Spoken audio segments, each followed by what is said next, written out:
Binigyan ko ng second chance, pero ako ang naging joke. Manang, alam niyo ba yung kasabihang everyone deserves a second chance? Mali yun.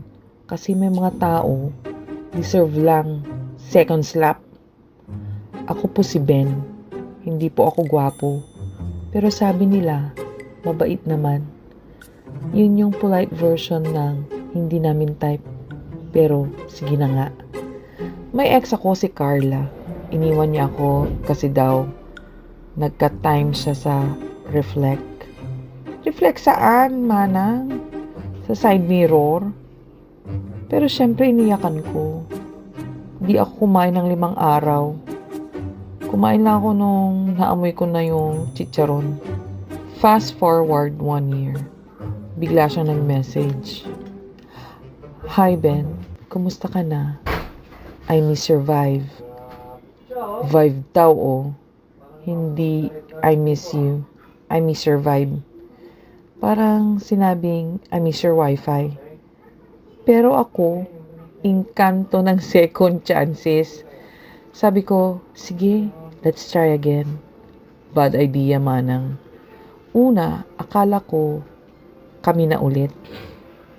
Pero apparently, ako lang pala ang review center. Ginagamit lang pala niya ako para mag-practice bago makipagbalikan sa totoong gusto niya. Sabi niya, "You're so patient, Ben. I needed this to heal." Ako naman ang ginawang tulong ni Jeep. One time, nag-date kami. Ako nagbayad, syempre. Tapos, habang kumakain kami, naka-video call niya sa friend daw niya. Friends na may abs. Friends na ang tawag niya baby. Baby daw? Baby shark ba yan? Pero sabi ko, okay lang, baka friendly sila. Ako naman talaga ang tanga. Tapos ayun na nga, one night, hindi na siya nag-reply. After 2 days, may post na siya. In a relationship with the friend. At ako, nasa bahay, naglalaba ng alaala.